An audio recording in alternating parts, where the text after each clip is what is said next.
제가 교육자로 사역하는 교회마다 꼭 저에게 맡겨주신 부서가 있습니다. 새가족부였습니다.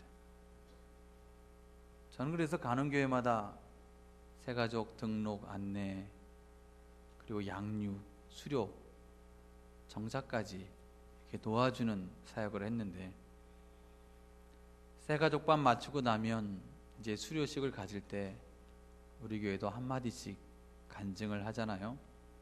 그 수많은 수료자 중에 잊혀지지 않는 간증이 하나 있습니다. 여자분이신데 있는 시어머니 만나서 결혼해서 교회에 처음 나온 겁니다. 그분이 새가족반 마치고 마이크를 드렸더니 소주에도 처음처럼이 있듯이 저도 교회 처음 나와 처음 가진 마음 가지고 신앙생활 하겠습니다. 웃어야 되는지. 처음처럼이 있죠? 대답을 안 해서 알면서. 처음처럼, 참 제목은 기가 막힙니다. 너무 좋지요. 신앙생활의 처음처럼은 여러분에게 무엇입니까? 예수님을 처음 인격적으로 만났을 때 그 은혜와 사랑이 너무 놀랍고 감사해서 뜨거운 눈물 흘리던 그 처음, 첫사랑 기억하십니까? 믿음의 사람들의 공통점이 있습니다. 누구든지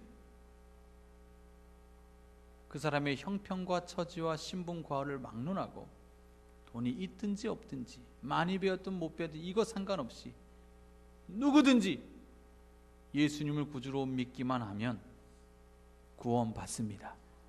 하나님의 자녀 됩니다. 이거는 변함이 없습니다. 이건 진리이기 때문에 변하지 않습니다. 하지만 그 한 사람 한 사람이 예수님을 믿게 된 계기, 사건, 경험은 다양합니다. 어떤 분은 순탄하게 모태신앙으로 자라나셔서 주일학교의 교육을 통해 하나 둘씩 예수님이 어떤 분이신지 깨달아가고 마치 가랑비에 옷 젖듯이 서서히 그 은혜를 머금어 그가 성년이 되었을 때 예수님을 나의 구주로 고백하는 그런 간증하는 사람도 있고요. 그렇지 않은 분들은 대부분 인생의 고난과 역경 속에서 예수님을 만나게 된 사건들이 많이 있습니다. 인생의 의미와 목적을 몰라 방황하다가 예수님을 깊이 체험하게 되고 절망과 고통 속에서 누가 예수님을 믿으라고 교회 한번 나와보라고 해서 교회 나갔다가 그 찬송 소리에 눈물 흘리고 그 전해지는 말씀 속에 내가 죄인인 것 깨닫고 하나님이 날 사랑하시는구나 알게 되고, 어떤 사람은 병원도 의사도 좋다는 약도 효험이 없어서 질병 가지고 고통 중에 있다가 기도로 그 병이 깨끗이 나음받아 예수님을 믿게 된 사람들도 있습니다. 다양합니다. 하지만 다양한 경험을 통해서, 고통을 통해서, 괴로움을 통해서 예수님을 만나 구원받는다면 그것은 참으로 놀라운 일입니다. 복받은 인생입니다. 그런데요, 대부분의 사람들이 고통과 어려운 일 속에서 하나님을 찾고 예수님을 알게 돼서 구원에 이르게 되는 사람이 많이 있는가 반면에 예수님을 잘 만나지 못하는 사람들도 많이 있습니다. 소위 세상적으로 잘 나가는 사람들 말입니다. 돈도 있고 힘도 있고 백도 있고 다 있어가지고 하나님으로 만족하지 못해요. 하나님 없어도 된다라고 생각하며 살아갑니다. 나 하나님 없어도 뭐 떵떵거리면서 하는데, 부족함 없이 살아가는데 나 하나님 필요 없어. 예수님 찾지 않습니다. 예수님의 이름 들려줘도 관심이 없습니다. 구원의 이야기 들어도 듣는 둥 마는 둥 합니다. 그냥 이대로 산다는 것이 좋다라고 생각하며 살아가죠. 그런 의미에서 저는 여러분이 예수님을 만나 참 행복을 누리는 것이 우리 인생의 가장 큰 기쁨이요 축복일진데, 여러분 세상적으로 잘 나가는 사람이 되어서 예수님 믿지 않고 하나님 찾지 않는 사람들이라면 저는 여러분 차라리 잘 못 나가는 사람들이 되었으면 좋겠습니다. 잘 못 나가는 사람이 되어서 예수님이 나의 힘이 되어주시고 하나님이 날 도와주시지 않으면 난 살 수 없습니다. 나의 부족함, 연약함 하나님 앞에 깨닫고 그 하나님 전적으로 의지하며 살아가는 그 인생이 복된 인생인 것입니다. 오늘도 모세 이야기를 봅니다. 모세, 오늘 3장의 이야기는 모세가 하나님을 만나게 되는 이야기입니다. 하나님의 부르심을 받게 된 사건이죠. 모세가 언제 하나님을 만나고 평생 자신이 해야 될 인생의 목적과 사명을 깨닫게 됩니까? 왕궁에 있을 때인가요? 광야에 있을 때인가요? 공주의 아들인 때인가요? 무명의 목자인 때인가요?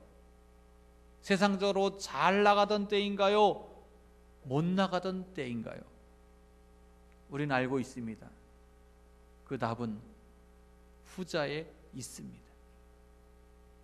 왕궁이 아닌 광야에, 공주의 아들이 아닌 무명의 목자인 시절에, 잘 나가던 때가 아니라 가장 못 나가던 때에 모세는 하나님을 만나게 됩니다.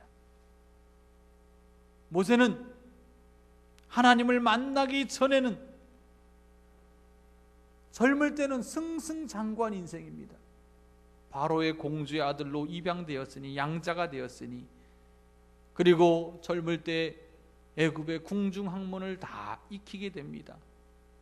거기서 잘 지내면 바로 왕의 후계자가 되어 애굽 전체를 다스리는 강력한 왕이 될 수 있는 처지입니다. 그런데 하나님께서 힘이 있을 때, 모세가 자기 힘이 있을 때는 그 힘 가지고 자기 야망을 위해 살아갑니다. 자기 눈에 보이는 대로 살아갑니다. 그 결과 뭐예요? 자기 민족을 괴롭히는 애국 관료를 쳐 죽입니다. 혈기를 발휘해서 남을 쳐 죽이는 살인자가 되고, 그것이 발각될까 봐 광야로 도피하는 도망자 신세가 되지 않습니까? 하나님이 잘 나갈 때, 자기 힘으로 무엇을 이루려고 할 때는 하나님이 모세를 부르시지 않았어요. 쓰시지 않았어요. 왜 그래요? 자신의 야망과 권세를 의지하여 무엇을 이루고자 할 때는 하나님이 그런 사람 쓰지 않으세요. 결국 그 육체의 힘을 뺄 때까지 40세에서 오늘 부름을 입은 때가 80세입니다. 40세에서 80세까지 40년을 하나님이 광야에 이 모세를 두었던 것입니다.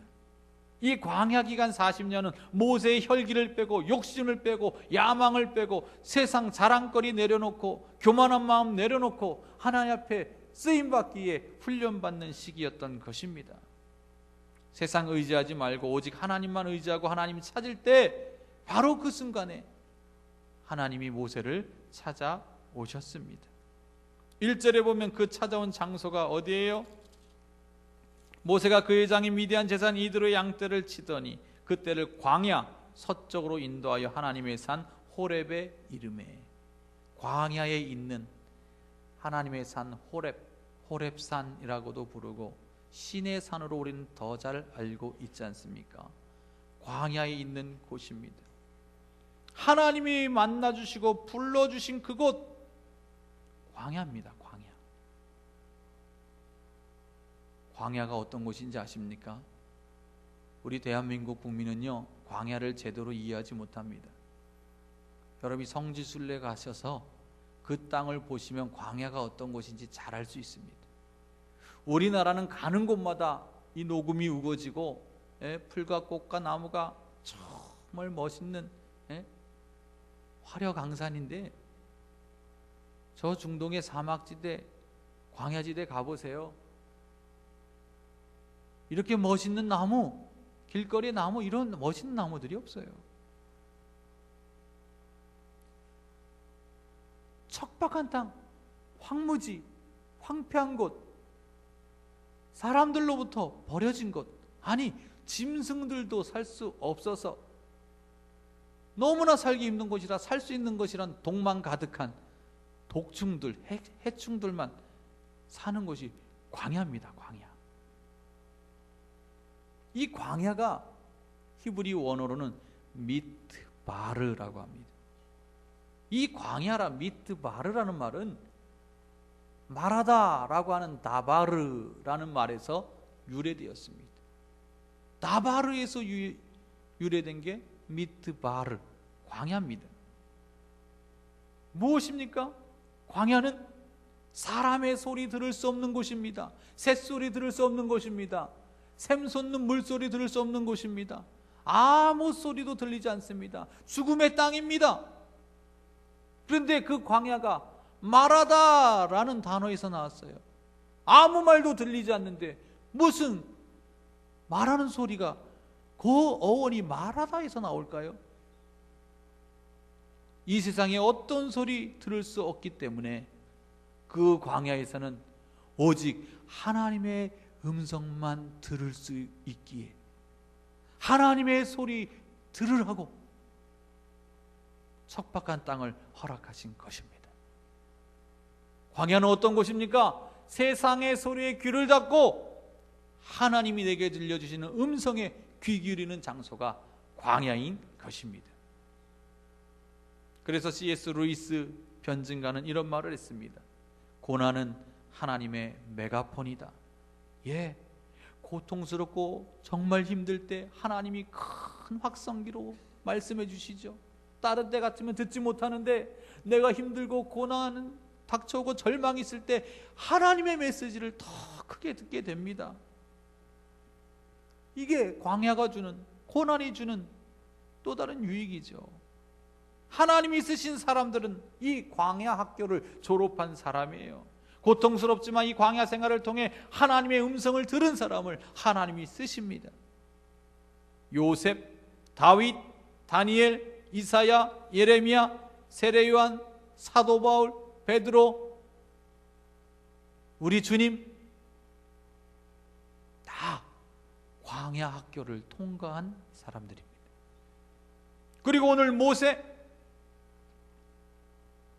40에 광야의 도피자가 되어서 50, 60 회갑을 넘어 7순 넘어 8순이 되어서야 이제 그 머리가 백발이 되고 허리는 굽어지고 지팡이를 짚지 않으면 마음껏 걸어다닐 수 없는 그런 몸이 될 때, 아무도 알아주지 않는 늙은 목자였을 때, 젊었을 때 그 패기를 자랑하고 권세를 자랑하고 나는 공주의 아들이다 자랑하던 그런 기품은 하나도 찾아볼 수 없을 그때에 하나님이 그를 만나 주신 것입니다.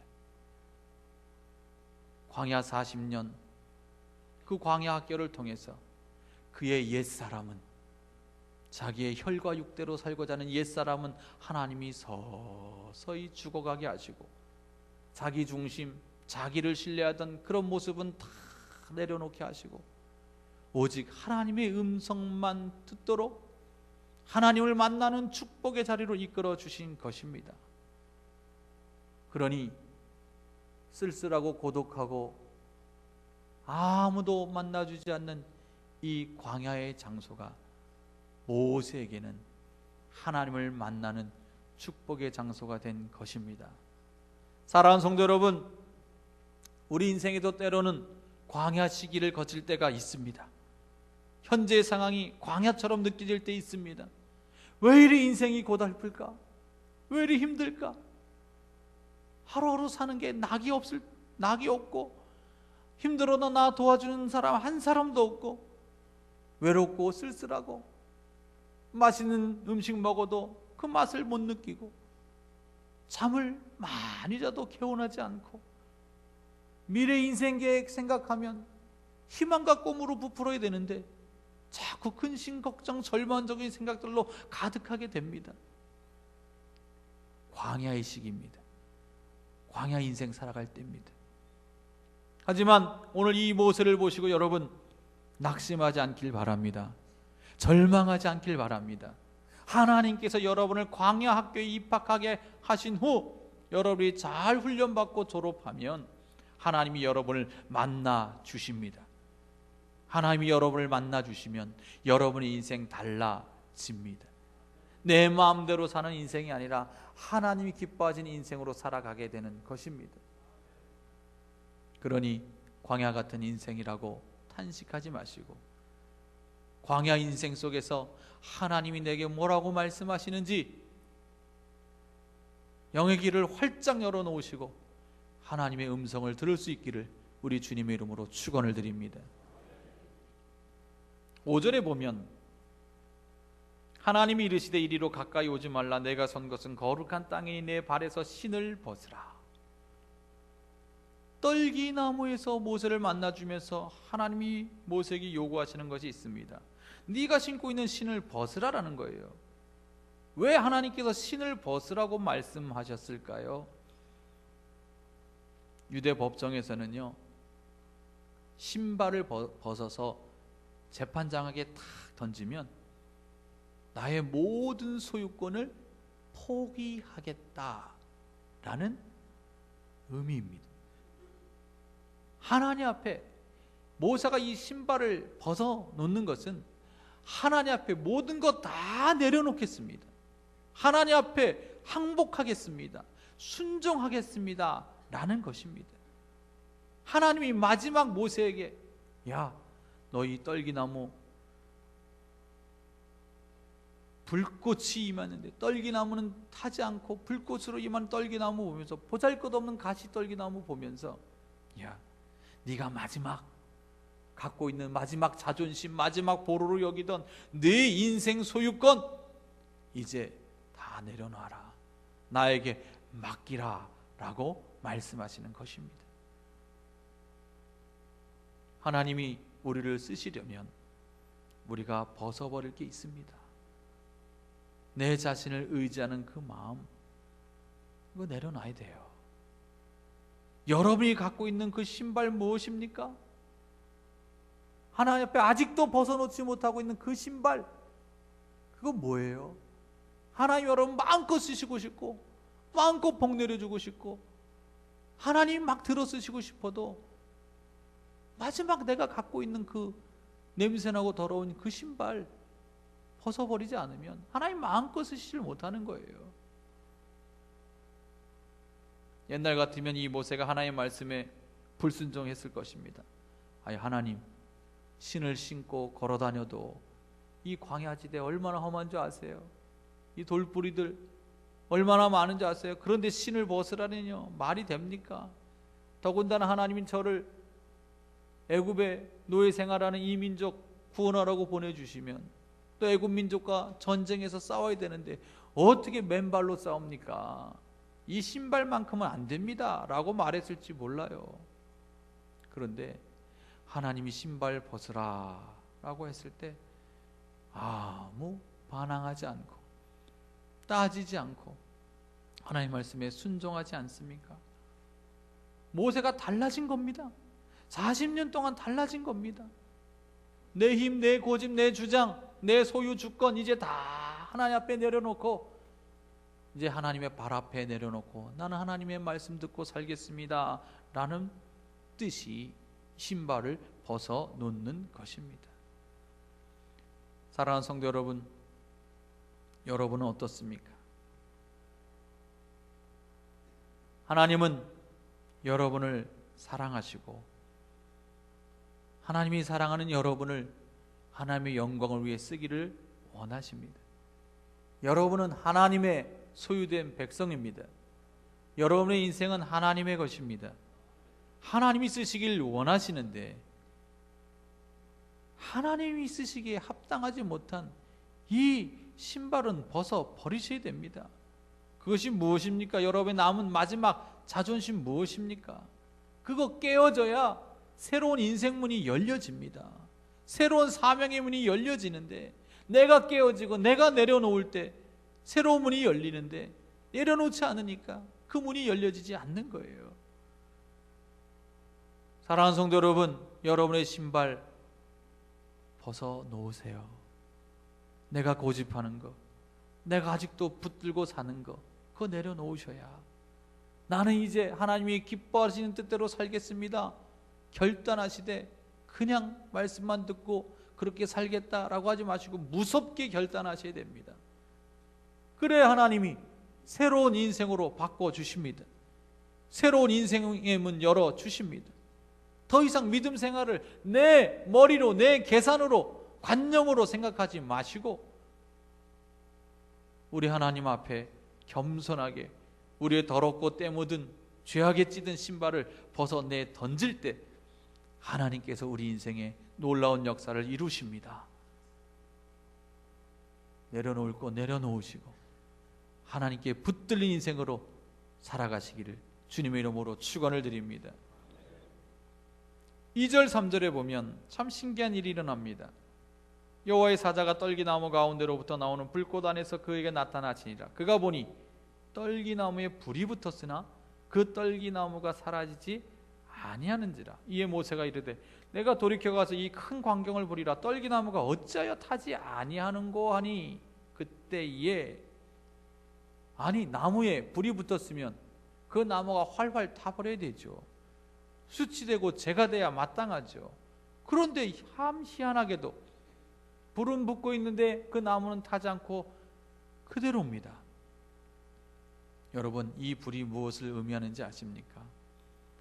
신약 사도행전에 보면 이 불은 성령을 상징하는 것입니다.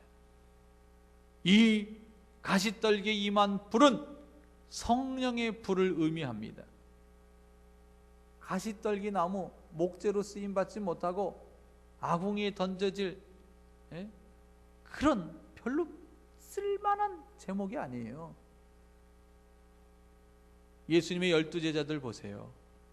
예수님의 부활을 목격하고 성령의 능력을 받았을 때 그들의 인생이 달라지지 않습니까? 그전에는 예수님을 믿고 따른다 하면서 자기 스승 예수님이 십자가를 지고 고난과 죽음의 자리에 갈 때는 다 도망쳐버립니다. 가장 잘 따르던 베드로마저 예수님을 부인하고 욕하고 저주하지 않습니까?